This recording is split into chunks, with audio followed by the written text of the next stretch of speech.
Welcome to DJNTV and Tuesday Night with Ben Stowe. Now introducing the one and only Ben Stowe.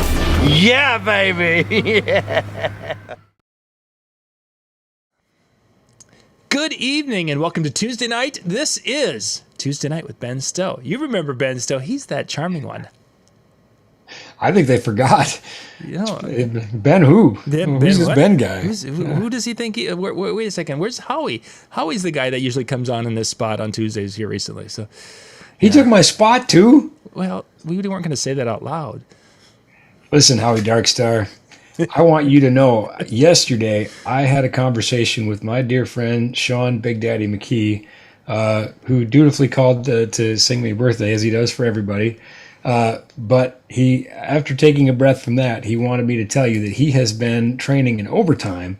And he said something about lifting me up in the air and throwing me at you or something. But anyway, bottom line, I don't know what it is exactly, Howie, but pretty much your days are numbered, I think. So you're saying that he's going to be like the manager in the corner that interferes. I think it's going to be like WWE style, and I just became the folding chair. Oh, you know? Well, that. All I know, Howie, is listen, you took my spot, and Big Daddy's going to lay it down. And apparently at the Mobile Entertainment Expo, I guess, is when allegedly this is. I don't know. Apparently, I don't have any say in this either, by the way. Oh, yeah. What do you want to be when you grow up? I want to be the folding chair that wrestlers use to beat each other over. That's me. That's exactly. You know what? All my life. That's why. Anyway. I'll click on that. Get rid of that. So thank you guys for being with us this evening. We are back. It's been a number of months. We've been busy with life and family and running shows and different things. So it's good to be back and be on our Tuesday night spot again. What a busy year. Boy, we called it, but what a busy year. Yeah. I just saw a post. I might get this wrong, so my apologies. I just was skimming through Facebook, but I think it was Rod Baker who posted about it. But anyway, saying how many shows have been done more than normal, and all the indications that I'm hearing are that 2022 is going to be much busier. Some of the bigger production companies, Bandit, Christie, that sort of thing, through the back channels of the stagehand gossip room. So this doesn't come from any official source, but they're saying that they're concerned about the amount of gear that they'll have available because the demand will outstrip what they have. So, so I think, because I think, we had kind of this recovery in 2021. Things started to happen, and then Delta variant came, and then things stopped kind of happening, and then things kind of happened again. And it was sort of, I think 2022, it's going to be all the brakes are going to come off. So I think as busy as 2021 was, we're to the point where you and I couldn't do shows. I think 2022 is going to be busier. So before we jump into tonight's topic, as long as we're referring to that, is I've heard from a few people here over the last couple of months here and there. Somebody will refer to them pulling out a piece of gear that they haven't touched since it would be fall of 2019. Because of the end of the wedding season. Then there was no wedding season 2020 for them, and they're talking that some of them, especially a lot of our Canadian friends, are pulling gear out that's been sitting for a year and a half, and they're finding out that there is problems with some of the electronics, whether it's a controller there's dead pieces on a controller, or there's some of their powered speakers. They're finding out that there's issues with that. Is storage of electronic gear, is that inherently causing damage, that if it's just not used, it will die? Or is it something that that gear, I don't know how, it seems that we're hearing quite a few stories like that. I would say improper storage, maybe. Some things are going to be a lot more vulnerable to that than others. Fog machines, for example, if they sit, they can become clogged, or if you've recently cleaned it and you've got some of the, chemicals in there, vinegar, whatever you use, it can, eat away at parts, or seals can dry out. I mean, there's things there, they like to be used, I guess. Electronics, that's a tougher one to say that, if it's stored properly, there really shouldn't be any real damage to it just from sitting. I will say, a couple things that come to mind with this is it's kind of relatable to be opening things you haven't used in a while and go, oh, look at that. Two, your gear wants to hear from you once in a while. Maybe, don't wait until the minute you need it to open it. I think it'd be, good policy to go back through things before those shows. And obviously that's probably behind us now. But the other thing is, and this just is kind of in the back of my mind, single ops, probably this doesn't apply to you, but maybe it quit working when you were last using it and you put it away and you forgot, or maybe somebody else. I mean, things tend to break when they're being used, not when they're not being used, and so that might be more of a case. We had a few of those moments, I'm embarrassed to say, where we opened the case and went, oh yeah, we meant to fix that. Yeah. Fortunately, we were doing that weeks before shows, so we still had some time to get back on it. All those rainy day projects we said we'd get to, not all of them got to. So you mentioned proper storage. What would be some tips for storing gear? Obviously, we're getting towards the off season for some DJs, and they have their methodology. But let's just kind of give us a little run through of some of the points. If what would be considered proper storage for our mixers, controllers, powered speakers? Well, number one is dry. Just a dry environment. Number two would be room temperature if possible. Realize it's not always possible. You and I have done some shows on cold. Heat is worse. But environments that are moist or damp or near corrosive properties, I would say, don't store your gear near a swimming pool. Now, you might think that's a ludicrous statement, but I know for a fact there's a university that I work with that did, and you would not believe how bad that stuff looked because of all the corrosive chemicals floating around in the air from the pool. So I suppose that could also be the case if you have a spa or a hot tub, that sort of thing. But anyway, avoid moisture for sure. High humidity or dampness, and again, climate controlled if possible. Those would be the key things to me. Mm-hmm. And as far as I can't think of, is there any electronics that we have short of laptops that really would have a battery? There aren't any batteries in mixers or any of our. That Midas board. Even something at that level. Are there backup batteries in those? There aren't backup batteries, but there are things like for clocks, things like that. There are small batteries and things sometimes that are, keeping volatile memory alive in these things. So yeah, that can be a problem. Extreme cold, particularly where we live, can be problematic from time to time. So here again, whenever possible, if you have to store some stuff in the weather, kind of pick and choose what it is. Media players and mixers and things like that wouldn't be those things. If I had to store truss out in a semi-trailer, I guess I would. Bear in mind that when things change temperature, they tend to expand and contract, and that can sort of let things acclimate before you use them. Excellent. So let's kind of dive into tonight. We were going to be talking about this is the time of year where a lot of DJs or entertainment companies start to think about moving into next year and what they're going to be offering for services and things. And that topic we're going to be getting into, but we were going to start off kind of talking about this past weekend. You and I get to spend some time together this weekend with a robotics event in the small town of Uppsala, Minnesota here this past weekend. Which is really home for you. It's the slightly bigger small town near the small town you live in. Precisely. It's the bigger of the small moons orbiting, Alexandria or St. Cloud or something down there. But anyway, it was neat because as I was talking to the people putting on the event, and I'm saying this really more for the viewers because but your town was very excited to having this regional event, putting on a big show. And there's a lot of hometown pride. I grew up in a small town, so a lot of that resonated with me.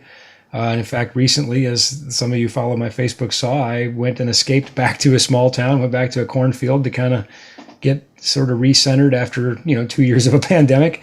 So anyway, I really understood where these folks were coming from, and they were bragging on you, John. They said, I don't know if you know, but we've got this guy right here in town who does sound and lighting. He's really good. He's nationally known, and we'll have to introduce you. And I of course, I was beaming with pride and love because I've known you and adored you and your family for so long. But I was also smiling and chuckling. I thought, boy, they just don't have any idea what they're in for with the two of us, do they? So. But yeah, that was it was kind of a fun weekend to be able to get together and do a project and having it come off so well with a community that was so excited to have that level of a production happening within the community. And if you guys have never, the first robotics types of events where you've got high school teams from around the region, North Dakota, northern Minnesota, kind of central Minnesota, where we're located, literally around the states. There was a Canadian team in there, wasn't there? I don't recall one, but it's possible. I thought there was one more because I think they said Minnesota, North Dakota, and then there was another. It's possible. The teams were from all over. We weren't really paying attention, I'm embarrassed to say. We were cheering on we sort of adopted robots as the weekend went along. And, of course, working with me was Paul, who has an engineering degree. And he's a fantastic technician. Glad to have him. And also Alyssa, who is also the recently retired reigning Miss Bemidji from the Miss America pageant, but she's also a heck of a lighting technician and a video technician. And she also has a degree in integrated media. So both of them are very tech nerdy people. Again, love having them on the NLFX staff. So everybody really was kind of invested in these robots beyond just the sound and lighting. We all kind of were like, hey, we're sort of like the nerd cousins, the AV club to the robotics club, And so we adopted robots. So we could tell you probably team numbers, 3102 or 4480 or 876. We couldn't tell you where they're from, though, but we know which robots. The numbers, and when the robot was getting ready to go and latch onto the bar there to hit the switch, and it's like, yeah, oh, and you really get invested in this. It was I thought there was going to be a fight between Paul and Alyssa, but because they had robots on opposite teams, and that was. But the other comment, the thing I really remember about this actually, talking about the small town and the regional reach, was your wife Lori saying, "Wow, you made our gym look really big." Yes. On the stream, and that of course is the magic of TV, right? And of course I think you were there maybe when we started setting up, and I walked in and I went, "Oh boy, this is good. This is not an arena. This is going to be a little bit of a challenge to squeeze things in here," but it looked pretty good on the stream, I guess. And it really that was cool for us to be a part of that. Yeah, that did looked very good. And one of the things when Ben and I were together, we were talking about and we've talked about this in past shows, is the idea that having the right rig for the gig. And a situation such as what you had there last week, Ben, is first off, well, you've done this, and you've been at the Stanford Center and doing the same type of a thing for the robotics. You've got to have specific levels of gear to be able to handle something like that. Yeah, you really do, and it's kind of one of those things you don't want to find out too late. There's so many probably examples that will come to my mind. As we talk about the various things we did, just with the video switching and camera and that sort of thing. But the big thing that came to my mind right away is the mix minus. Excuse me, that I had two simultaneous audio mixes going, one for the live stream where I wanted some level of ambient sound and I wanted clear, articulate sounds from the announcers, but I also didn't want it to sound too dry and sterile. I wanted it to sound like a live event. But I also really couldn't have any of the music. They wanted upbeat music playing all the time. Yes. And I can't have this going in the live stream because it'll kill the stream. So, we in essence had, two mixes, one being a mix minus, so that some of the things that were going here are not going here and vice versa. You and I were discussing mixing boards and what it takes to do that. And I used a small digital console, and pretty much any reasonably featured small digital console will do that. But, you jokingly referenced an analog disc and said, "How do I do it with this?" And I'm like, you don't, basically. Because there's also things where people are parading around with ear sets and feedback and just being able to process this in a way that it doesn't, sound bad to for lack of better words, Yeah. And that was kind of an interesting, because I wasn't aware that you were able to keep the music completely out of the live stream until I was looking at it later, because I couldn't listen to it. And it's like, oh, there's no music going whatsoever. So that was good. Otherwise, as you say, we would have lost that. So obviously, digital board was an important part of that. One of the things I wanted to talk about specifically, and unfortunately, I was going to bring in a second laptop to show, but this is one of the trussing. You can see that, can't you, Ben? I can, yep. Yeah. This is one of your trussing systems that you guys put up in the air. And I was looking at that and thinking to myself, I've seen a lot of different types of trussing over the years. And I think this is a great example of having the right tool for the environment of what you're going to do with it. That's not the type of DJ trussing that I've used myself. Kind of what is that type of that black trussing that you were using, and kind of compare and contrast a little bit how that would be different than, say, our 1.5-inch box trussing that a lot of DJs use. Yeah, well, it uses a standard 2-inch outside diameter cord on the truss for clamps, and that would be the same as like even your Global Truss F34 or whatever. But that truss is a 3mm wall plated truss. Now we could get into some of the nuanced differences between spigoted truss and plated truss. Engineers will tell you spigoted truss is maybe technically stronger, although 99% of the time you'll see plated truss, meaning you bolt it together rather than putting the spigots together. And probably the easiest reason for that, or the easiest explained reason for that, is people get tired of the hammers and the spigots. You bolt this together with grade 8 bolts, and it goes together smoother, better. These are 10-foot segments. They're not in meter, they're in feet. And again, as I mentioned, the wall is 3mm thick instead of 2mm or 1mm, so it's a stronger wall. And then being black is just an aesthetic thing. It's the same aluminum underneath. It's just powder coated black to just look a little cleaner, I suppose. And you needed to have something that was heavier duty than that, because you had about an 80-foot run? I think it was only 50 or 60 feet, and we did it with 3 motors. Yep. We had very little weight up there. We probably could have done it with 2 motors, but our concern really wasn't so much the truss as it was your gym ceiling. So, we months before the event, we drew a layout and put proposed motor placements on there, sent that to the school, said these are the approximate weights, these are the approximate locations. Please get somebody to sign off on that, So, whereas in an arena setting, I might have done it with 2 motors. I probably would have still done it with 3. You don't have to worry about too much deflection in the truss. But the truss is plenty strong. And we could have hung a Volkswagen from the truss. So, but yeah, it's just that it contains things a little better, makes things a little more controlled over that span of 60 feet or whatever. And having that heavier duty truss is, in that case, the right tool. I mean, you could have gotten, somebody could have done something with a lighter weight truss or a different type of system, but ultimately, with the number of lights and such, and I put a link in there, YouTube link into the chat, where you guys can go check out the what the gym looked like and such. And I think you can see the trussing on the other side of the gym in kind of like the thumbnail shot of that YouTube video. And I have a photo I can share here, I think. So. Oh, there you go. Good. Yeah, so you can see some of it there. Anyway, I've got a shot here too somewhere. I was looking at it, and I have video. I did walk around video that I put up. Okay. Otherwise, I took the shot of that, and then the storage, all of the.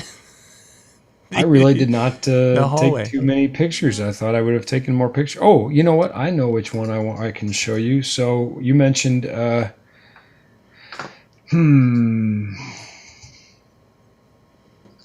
I'd have thought about it, I'd have these pictures ready. But you know what? I've got pictures from the Sanford Center. Let me just pull those up.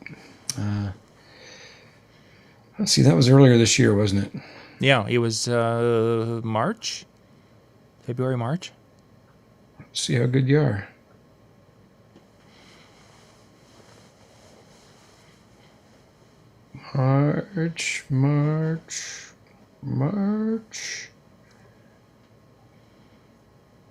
March-ish. Yeah, I don't remember when the robotics, but I thought it would have been earlier. But while you keep looking for that, Even some of the lighting fixtures that you had up on the trussing. Found it. Oh, yeah, you'll be able to show some of those. So here, and I did do 3 motors here in the arena as well, but this is 20-inch truss. So this has a 20-inch span instead of 12-inch like the other stuff. So, again, 3 motors is really wholly unnecessary probably, and we're not worried about the grid. That grid's rated for 100,000 pounds, so we're not worried about that either. I think it was just sort of 2 is good and 3 is better than 2. So. Right. So you're using heavier duty trussing. You're using motors as opposed to however else we might. And then of course the lighting. You're not using the entry level type lighting because you need to have a professional tool that can shine where you want it to go and be as bright as you need it to be. Yeah, I think the key thing you just said, there's the however else you do it part. I think that, when you said motors or however else, it's the however else that scares me. Mm-hmm. I think, it's just one of those things where there is no however else really in my mind. First of all, these motors, they're designed for the purpose, and they've got brakes and they've got rated load capacities, and they're designed for this sort of thing. But the however else too is really difficult. Using manual hoists, chain hoists, there certainly are ones that are rated. Columbus McKinnon CM makes some really good ones. But boy, with a 50-to-1 pull, if you're going 20 feet up, that's 1,000 feet of chain. Now, just 2 weeks ago, I did have to use manual hoists because the venue we were in did not have 3-phase power to run the motors. And it was just now again, this is sort of having the right tools, right? If I didn't have the manual hoist, then I'd have been sunk too. So you got to have both options, right? But boy, I tell you what, just pulling a small truss on 2 points, 50 feet up means pulling 1,000 feet of chain. I was thinking, this is terrible. It certainly would not want to be something I would do every time, Wow. 1,000 feet of chain. It's a pile when you get done. Oh my gosh. How heavy those lifts must be. It's not even that hard. It's just, it's just the repetition of yeah, over and over. And it's very time consuming. It takes, Shelley said, and you need 2 people. I can run 12 motors with 1 finger. I literally saw that. Yeah. I can only run 1 chain manually. So, if you're running 3 chain, then you got to deal with the chain itself, whereas the motor is self-climbing and it just goes up in the air and the chain goes with it. My manual hoists also have chain bags, but of course you still need the chain down to pull. So you still have to go deal with that later. So yeah, right tool for the job for sure. And I think that's something as we progressed in the entertainment industry and specifically the DJ industry. 20 years ago, it was figure out a way to get by. We would have done something different. And today, I think there's an expectation from the end user, the consumer, the client, what have you, that they're expecting a level of professionalism and success, and having my lights aren't bright enough to reach the floor type of thing is just not acceptable. I think with more clients today than it would have been 20 years ago. Well, I think people, they see the difference, in terms of, professionalism of the crew, presentation of the product, the results, just everything, every part of it, it goes into an overall, I guess feeling about things no different than DJing a wedding, right? We talk about different ways that, DJs behave and appear and do their show, and that leaves an impression with the client. And certainly we want to leave a good impression because we want to continue to work. And we're used to working with Grammy winners and others on that level, and that same thing precipitates to everything that we do. It's just sort of the way you do it, right? And I can say that from your small event, we were approached now by 3 different entities saying, hey, how about our robotics, including one in a very large arena, Alaris Center, which now we're talking 100-foot ceilings instead of 20-foot ceilings. Right. But, they recognized from what we did in your school that to say, well, yeah, these guys can absolutely do Alaris Center. And I smiled and I said, yeah, we actually work in that building all the time. We normally do big concerts, but well, we do medium-sized concerts, to be fair. I shouldn't say big concerts, but to them it's big, but So I think that, there's a couple things there. One, there's getting hired back, and two, there's getting referrals. There's getting True. more work, And you wouldn't have had that if you would have had, a couple of floodlights on a tree, the trees around, and would have been doing it in essence on the cheap. And the lesson for us out there in the DJ community is that you can do it. You can do it and do something that may get by, or you can do it right the first time. And I think that's the lesson that a lot of us have learned the hard way over the years, is that doing it right the first time is so much more important to the ultimate referrals and the ultimate additional possibilities for business. Absolutely, without a doubt. First of all, as you said, you're far more likely to get referrals. Second of all, your night's probably likely to go smoother. You're not consistently trying to beat a square peg into a round hole. You're just gonna have a better experience, and so are your clients. So in the end, I think the pro gear, becomes cheaper in that regard because it will pay for itself more. Now, there's a paradigm shift that has to occur here, though. I talk to a lot of DJs, of course, with my role at Dental Effects, and we supply gear to people. We provide solutions to professional entertainment providers so they can provide those shows to their clients. And I love that I'm out working in the field, touring, those sorts of things, because it helps me to have a firsthand level of relevance there. But then I come back and I have conversations with a DJ who's like, well, I need to pay for this in one gig. What? Well, that would be amazing. We hope to pay for a piece of gear after 100 gigs. Mm-hmm. So if you're wanting to go in and dislodge a production company and your level of thinking is, I'm going to pay for it in 1 gig or 2, you're not. Unless your clients just don't talk to anybody else. I guarantee you there's no way, Robotics would have paid $300,000 for us to be there. Mm-hmm. That's just not going to happen. So I think that, you have to really decide if that's something you're going to do, because it is a long-term commitment. It's about deciding this is a market you're going to pursue and a business model you're going to embrace. And if not, maybe just rent. Yeah. Certainly. It doesn't make sense to buy a piece of gear to use one time. I guess even if your client's going to pay for it, I don't know. I mean, boy, I'd like to meet these clients, but that's my line of thinking, is that you should develop a plan and a commitment to doing whatever it is you're going to do, corporate AV, regional production, that sort of thing, and recognize the investment that it's going to take, both in terms of capital and time, And you mentioned, of course, that a piece of gear is going to be paid for over many shows. Just as an example, let's stick with the lighting. We've been kind of talking about that. You had a variety of lights up there. What type of events have those lights been to? I mean, obviously they did a robotics here. I'm guessing that you have gear that has been used at a variety of different types of events. Oh, absolutely. Those lights, they've probably done 3 or 4 robotics events, but they've probably done 100 concerts. Mm-hmm. It's just a tool. It's all adaptable. You look at what a light's capabilities are, and then you can employ it in a way that fits. For example, a moving wash might be something you could put on the upstage, and you can have a variety of effects by, narrowing and widening the zoom, but you can also put it on the downstage as a stage wash, and those sorts of things. Looking at, how can I use this in multiple ways? So it's not a one-trick pony, so to speak.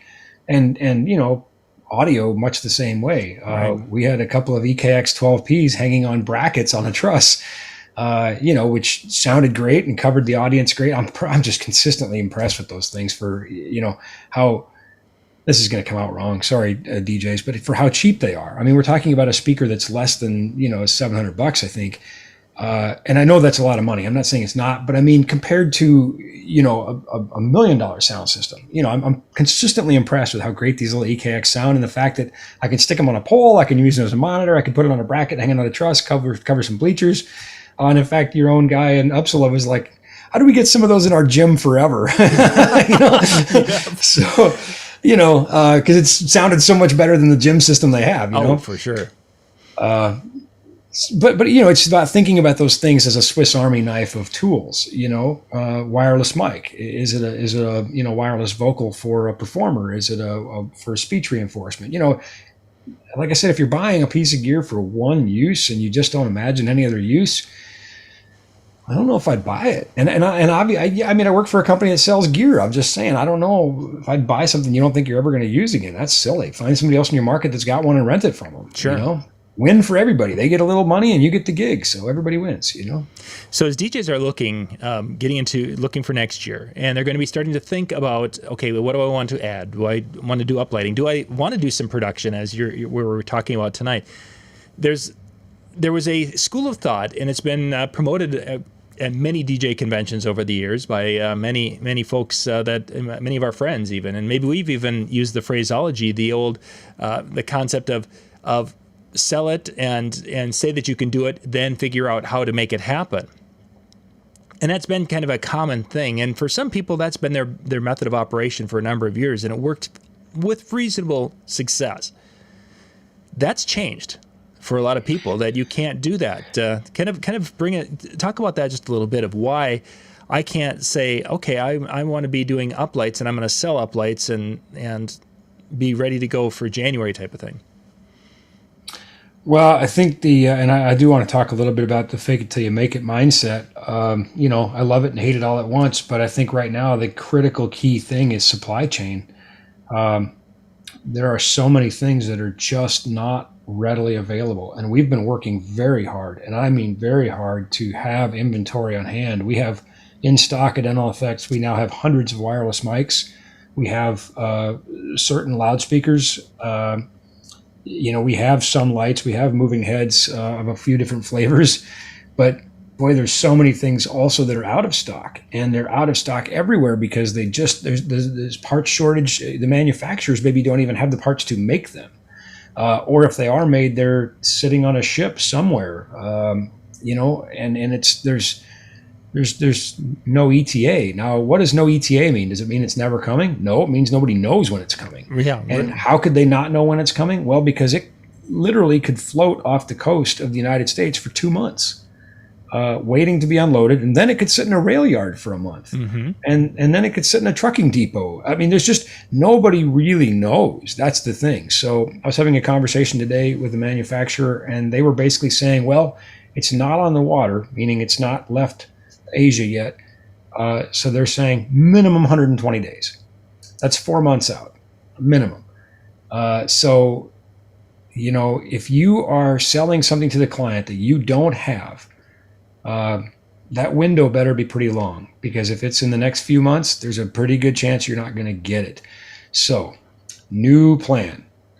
Decide who you're going to be and what you're going to do, and order that gear. Then, if you don't feel good about it, if you don't feel confident enough about it to order the gear, then that's maybe your gut's telling you something. Sure. If you're like, well, I don't know if my clients are going to buy it. Okay. I will tell you this, though. Don't be mad when your competition goes and takes all those gigs, because they're the people who have the stuff are winning right now, and they're winning big. Yeah. And our production division is one of those. We're winning because we have gear available. Now I wish we had more. We're still waiting on some. Chain motors are months out. Some stuff is, I don't even know how far out. Anyway, so yeah, the whole mindset of I'm going to sell it, I'm going to make a commitment to a client to do something that I really can't do, I think that's dangerous. And occasionally we hear from desperate people who say, well, what am I going to do? I promised the client. I say, I don't know. I don't know what you're going to do. You're the one who made that promise to the client, and you shouldn't have. So are things like one of the things is sparklers. We've heard people talk about that. That's a great little upsell, and many people were selling it. We do have them in stock. And I was just wondering, are those one of the we things? We do not have very many. They are selling as fast as we can get them. So stop what you're doing right now, pause this video, go to nlfxpro.com and buy some, then come back and hear the exciting conclusion. All right. So there are things, but it's kind of hit and miss? Is it some manufacturers are having more difficult time than others, or is it just? Definitely Definitely, and it depends on, there is one company that makes mixing boards, fairly major company that makes digital mixing boards, and I'm not going to say who. I don't know why to protect the guilty, but I suppose because I'm telling something that might be proprietary. But they are considering having to discontinue huge swaths of their product line because the chips they used to buy, third-party chips they used in their circuit boards, they can no longer get. And it will be more expensive to redesign the existing product lines than to just discontinue them entirely and design new ones.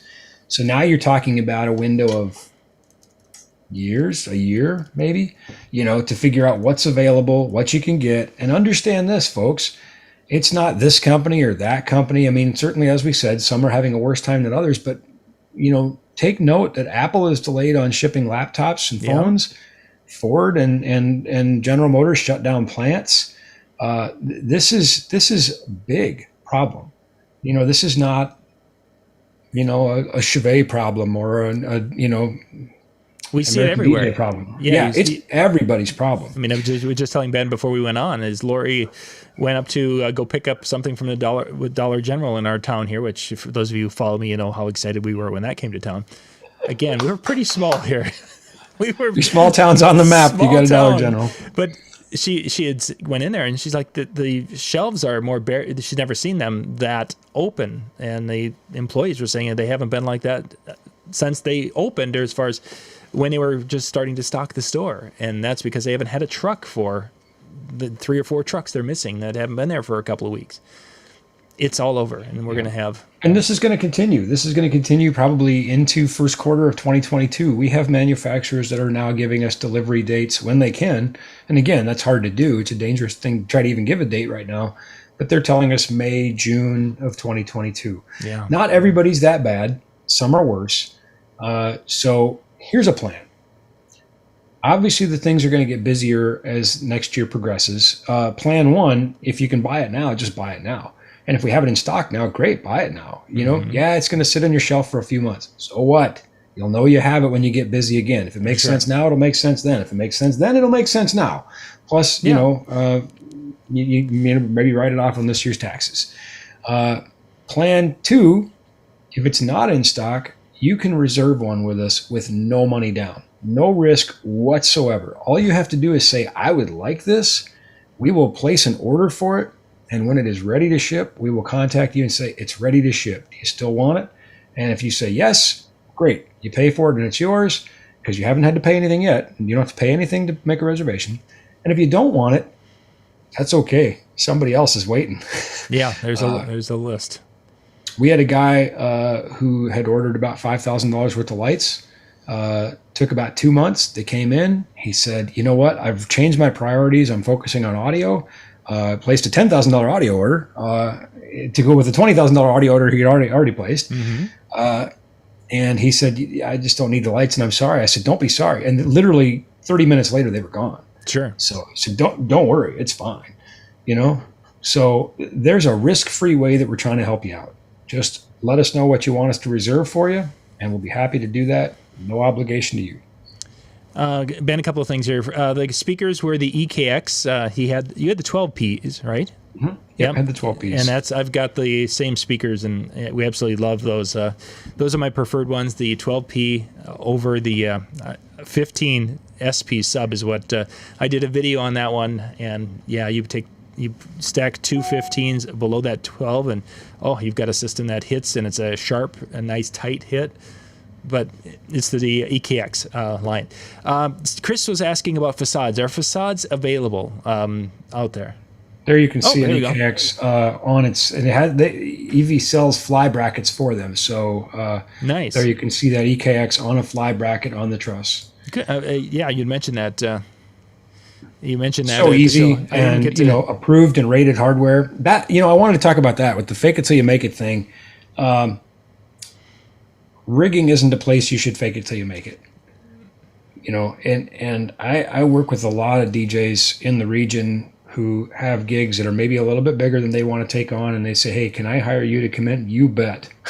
Happy to help. Happy to bring in our motors and our expertise. Happy to help. So anyway, that's one thing.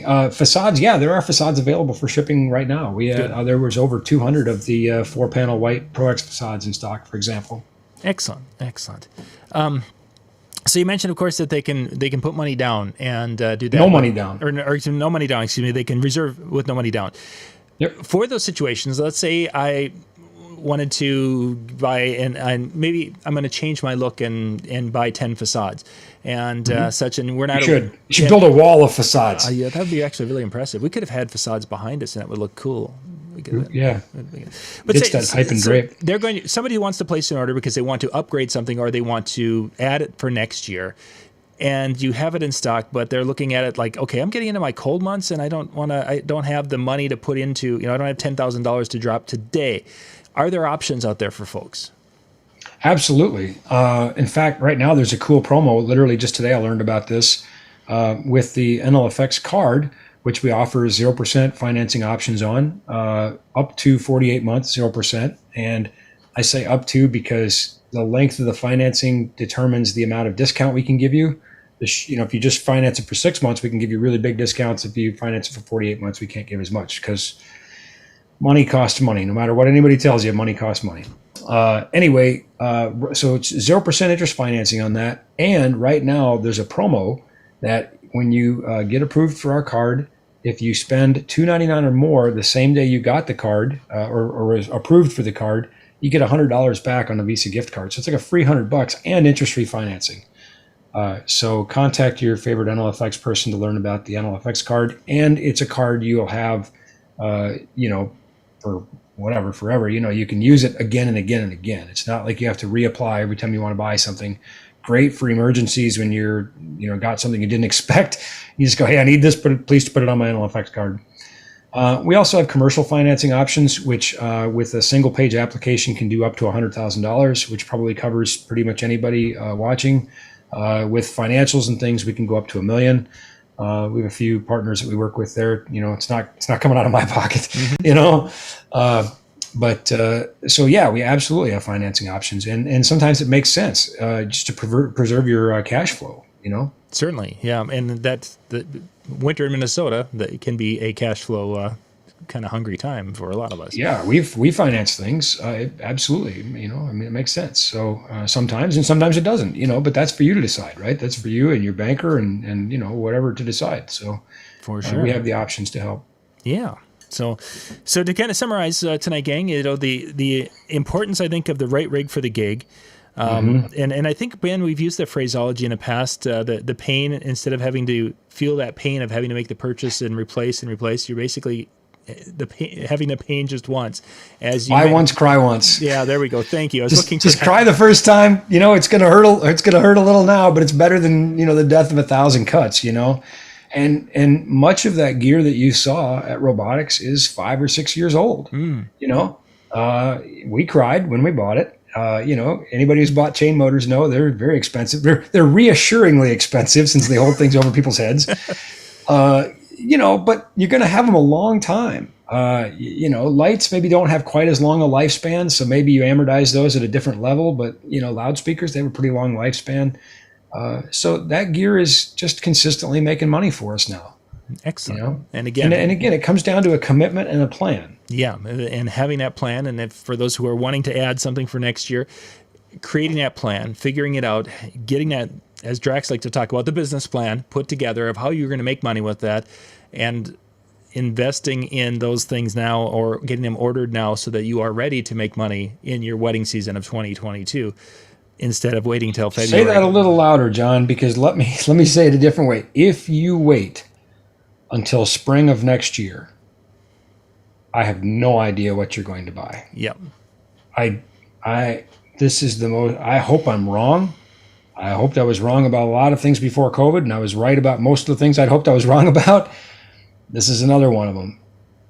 If we are already seeing people have back orders going into January or February, and demand is maybe tapering a little bit right now, what is it going to be like in March when people start trying to all buy for the wedding season at once? Don't be that person. Get a reservation in with us now, or get it ordered now. And you know what?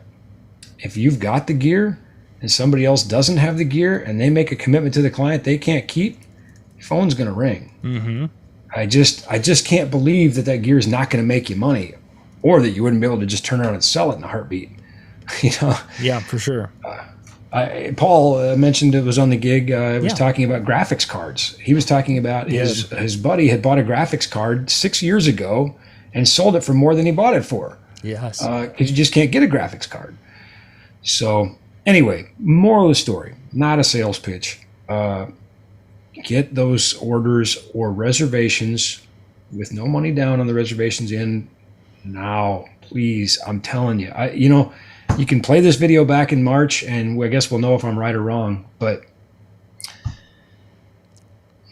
I fear it's just going to get worse before it gets better. I really do. I think you're right with that. When we hear about stacks of containers in railroad yards that they're there, no one really knows what's there because they just have to unload as fast as they're coming in, and then they just sit there. Well, you're familiar with there's a news article I read just before we went on the air, but are you familiar with the shipping company Maersk? Yes.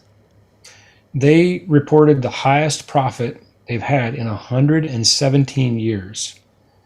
Their profit, a shipping company, their profit was higher than Amazon's. Oh my goodness.